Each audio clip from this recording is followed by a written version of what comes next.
Hello दोस्तों, PhD का एक नया नोटिफिकेशन स्टार्ट हो गया है जो कि यूनिवर्सिटी ऑफ मद्रास से है। दोस्तों ये काफ़ी अच्छी यूनिवर्सिटी है, नेक द्वारा ए ग्रेड प्राप्त है इसको। दोस्तों सबसे पहले इन्होंने यहाँ पर ऊपर कॉलम दिए हैं, apply now, login, circular, regulation, format और अफिलिएटेड कॉलेज जो भी सब्जेक्ट अवेलेबल है, और नीचे ऑनलाइन पेमेंट का भी ऑप्शन दिया हुआ है पेमेंट करने के लिए। तो दोस्तों सबसे पहले हम इसका सर्कुलर देख लेते हैं जो इन्होंने बताया है एडमिशन के लिए।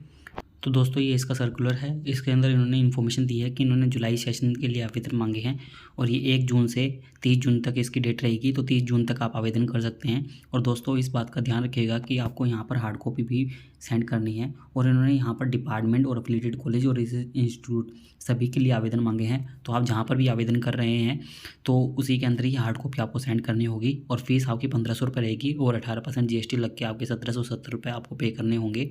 और जो रिजर्व कैटेगरी से है इसी स्टेट के अंदर, तो उनकी कोई फ़ीस नहीं है, वो एग्जेम्प्टेड रहेंगे। और आपका जो एग्ज़ाम होगा, एंट्रेंस एग्ज़ाम, वो जुलाई के अंदर होगा और ये 31 जुलाई से पहले पहले आपका हो जाएगा। और दोस्तों आगे इन्होंने और भी इन्फॉर्मेशन दी है। उन्होंने यहाँ पर बताया है कि आपका रिटन टेस्ट लिया जाएगा। जो एंट्रेंस एग्ज़ाम होगा वो 35 मार्क्स का होगा और ओरल जो 15 मार्क्स का होगा, टोटल 50 मार्क्स का रहेगा यहाँ पर। और उसके बाद मेरिट लिस्ट बना के आपको एडमिशन दे दिया जाएगा। और ये एफिलिएटेड कॉलेज सभी के लिए है। आगे ऐसे ही इन्होंने कुछ और इन्फॉर्मेशन दी है। नोट के अंदर इन्होंने कुछ इन्फॉर्मेशन दी है कि 30 जून तक आपको ये हार्ड कॉपी भी आपको सेंड करनी होगी। और दोस्तों यहाँ पर आपको सुपरवाइज़र की डिटेल्स भी डालनी होगी जो 1 जुलाई से 31 जुलाई के बीच में आप डाल सकते हैं। तो दोस्तों ये भी इसके अंदर कुछ इशू है क्योंकि यहाँ पर सुपरवाइज़र पहले ही अलॉट कर दिया जाता है या आप अलॉट करवाते हैं, तो ऐसा कुछ सिस्टम रहता है यहाँ पर। तो ये देख लीजिएगा, एक बार इनसे कन्फर्मेशन भी ले लीजिएगा। तो ये कुछ इन्फॉर्मेशन रहती है। और ये सुपरवाइज़र की कुछ डिटेल है कि सुपरवाइज़र 2 ईयर्स के अंदर सर्विस के अंदर होना चाहिए। यदि परमानेंट के अंदर है तो ये ऐसी कुछ इन्फॉर्मेशन यहाँ पर है। तो अच्छे से रीड आउट करके ही इस फॉर्म को फिलअप कीजिएगा। अब दोस्तों हम इनकी अदर इन्फॉर्मेशन देख लेते हैं। तो दोस्तों ये इसका पीएचडी का रेगुलेशन है। इसके अंदर इन्होंने एलिजिबिलिटी के बारे में डिटेल बताई है। तो एलिजिबिलिटी हम देख लेते हैं। तो दोस्तों यहाँ पर मिनिमम एजुकेशन क्वालिफिकेशन के बारे में बताया है। तो इन्होंने अलग तरीके से बताया है, हम सिंपल तरीके से आपको बता देते हैं कि यहाँ पर मास्टर डिग्री के अंदर आपके पास में 55% मार्क्स होने चाहिए या बी ग्रेड होनी चाहिए UGC 7 पॉइंट स्केल के हिसाब से। और दोस्तों यहाँ पर एमफिल आपकी जो आपकी अलग से पार्ट टाइम हो या डिस्टेंस से हो तो वो यहाँ पर एलिजिबल नहीं होगी। तो इसका बात का भी ध्यान रखिएगा। और इन्होंने अदर कुछ डिग्री और भी बताई है तो जिनके थ्रू भी आप आवेदन कर सकते हैं। नॉर्मली 55% मार्क्स आपके होने चाहिए मास्टर डिग्री के अंदर, तो ये यहाँ पर बताया गया है। और रिलैक्सेशन यहाँ पर मिलेगा आपको यदि आप SC ST PWD कैटेगरी से हैं तो ये इसी स्टेट के अंदर उनको मिलेगा।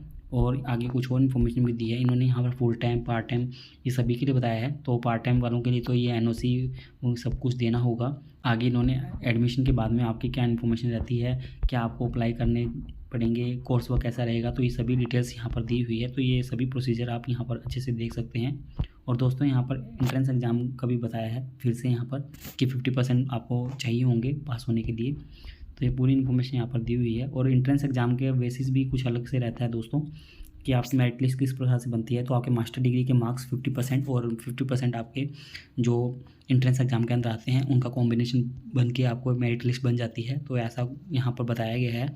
और आगे आपको एडमिशन के बाद में प्रोग्रेस रिपोर्ट, आपको कोर्स वर्क का करिकुलम क्या रहेगा तो यहाँ पर बताए गए हैं। जैसे कि कोर्स टाइटल के अंदर research and publication ethics, research methodology, कोई भी सब्जेक्ट आपका जो हो, और रिसर्च थीम क्या है, तो उनके 5, 4, 2 ये क्रेडिट के रहेंगे। तो ये आपको करने होते हैं। और दोस्तों ये आगे पूरी इन्फॉर्मेशन दी है कि आपकी फ़ीस कितनी रहती है। पूरी इन्फॉर्मेशन आपको दोस्तों इस रेगुलेशन के अंदर मिल जाएगी। आपको यहाँ पर सभी इन्फॉर्मेशन मिल जाएगी। सुपरवाइज़र की भी डिटेल्स भी यहाँ पर दी हुई है कि सुपरवाइज़र कि क्या होना चाहिए। तो ये पूरी डिटेल आप यहाँ से देख लीजिएगा। और दोस्तों यहाँ पर 3.1.3 के अंदर बताया गया है कि जिसके पास में UGC JRF, UGC CISR, JRF DBT, IDST, inspire, ICMR कोई भी आपके पास में फेलोशिप है तो दोस्तों आपको एंट्रेंस एग्ज़ाम देने की ज़रूरत नहीं है, आप डायरेक्ट इंटरव्यू के अंदर अपीयर हो सकते हैं। तो ये यहाँ पर बताया गया है। और आगे ऐसे ही आपको कुछ और इन्फॉर्मेशन भी मिल जाएगी। अब दोस्तों हम इनकी अदर जानकारी देख लेते हैं। और दोस्तों फॉर्मेट के सेशन से आप ये फॉर्मेट भी डाउनलोड कर सकते हैं। यहाँ पर सभी टाइप के फॉर्मेट आपको मिल जाएंगे, PhD से पहले के भी और PhD के बाद के भी, जो भी आपके काम के हो सकते हैं वो आप यहाँ से फॉर्मेट उठा सकते हैं। अब दोस्तों हम सब्जेक्ट से रिलेटेड डिटेल्स भी देख लेते हैं। दोस्तों ये सभी नोटिफिकेशन आपको वेबसाइट पर मिल जाएंगे जो हमने सबसे पहले आपको दिखाया है, वहाँ पर सभी नोटिफिकेशन ये अवेलेबल हैं। तो हम आपको वहाँ की लिंक डायरेक्ट दे देंगे अपनी वेबसाइट पर, जिसका लिंक डिस्क्रिप्शन के अंदर मिल जाएगा, जहाँ से आप ऑनगोइंग फॉर्म भी देख पाएंगे। तो दोस्तों यहाँ पर इन्होंने PhD रिसर्च प्रोग्राम डिपार्टमेंट के लिए बताए हैं। तो यहाँ पर देख सकते हैं फुल टाइम और पार्ट टाइम दोनों के लिए हैं। और डिपार्टमेंट कौन कौन से हैं, तो काफ़ी सारे डिपार्टमेंट हैं दोस्तों, लगभग आपको सभी मिल जाएंगे। ये आप देख सकते हैं कि काफ़ी सारे डिपार्टमेंट यहाँ पर दिए हुए हैं, तो हर लगभग सभी कवर इन्होंने कर लिए हैं। ये आप देख सकते हैं बहुत सारे डिपार्टमेंट हैं दोस्तों, हम इतना तो बोल भी नहीं सकते। 76 तो डिपार्टमेंट के अंदर ही है। उसके बाद में एफिलिएटेड कॉलेज के लिए भी इन्होंने बताया है, तो एफिलिएटेड कॉलेज के लिए भी देख सकते हैं।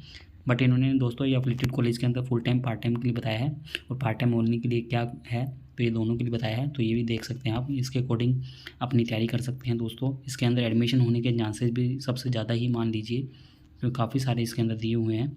तो इस प्रकार से आप दोस्तों अपनी तैयारी कर सकते हैं। और दोस्तों अब हम आपको बस वेबसाइट पर लेके चलते हैं, आपको अप्लाई किस प्रकार से करना है तो वो भी हम आपको दिखा देते हैं। तो दोस्तों ये इसकी ऑफिशियल वेबसाइट है। तो दोस्तों यहाँ पर आपको सभी टाइप के नोटिफिकेशन तो मिल ही जाएंगे, और अप्लाई करने की लिंक नीचे दी हुई है। दोस्तों ये अप्लाई नाउ पर आप जैसे ही क्लिक करेंगे तो आपके सामने नई विंडो ओपन हो जाएगी। तो दोस्तों नई विंडो ओपन होने जाने के बाद में आपके सामने पहले जनरल इंस्ट्रक्शन पूछे जाएंगे कि आपकी एलिजिबिलिटी आपकी कंप्लीट है या नहीं, ये आप पहले कंफर्म कर सकते हैं। और ये सुपरवाइज़र की डिटेल्स भी यहाँ पर दी हुई है कि सुपरवाइज़र आप जो भी ले रहे हैं तो उसकी डिटेल्स क्या होनी चाहिए, तो पूरी इन्फॉर्मेशन यहाँ पर दी हुई है। उसके बाद में ही आप यहाँ पर बताया गया हार्ड कॉपी के बारे में भी बताया गया कि आपको हार्ड कॉपी भी सेंड करनी है, तो आपको ये कंफर्म करना है पहले। मार्क एज रीड कर लीजिएगा और प्रोसीड कर सकते हैं।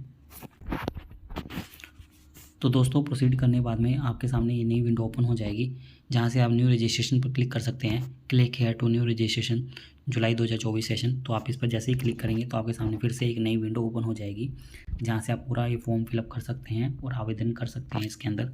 दोस्तों ये देख सकते हैं कि आपके सामने ये पूरी नई विंडो ओपन हो गई है, और आपको यहाँ पर डिटेल पूछी गई है, name, date of birth, gender, ये पूरी डिटेल आपको डालनी है, और यहाँ पर सुपरवाइज़र की डिटेल्स भी डालनी होती है। तो दोस्तों एक बार ये अच्छे से कंफर्म कर लीजिएगा, क्योंकि काफ़ी जानकारी ऐसी भी है जो कि हमको भी पूरा नॉलेज नहीं है। तो दोस्तों उम्मीद करते हैं आपको हमारे द्वारा दी गई जानकारी अच्छी लगी होगी। यदि आपको हमारे द्वारा दी गई जानकारी अच्छी लगी हो तो आप हमारे चैनल को सब्सक्राइब कर सकते हैं, और आप हमसे टेलीग्राम पर भी जुड़ सकते हैं ऐसे ही PhD से रिलेटेड नए अपडेट के लिए।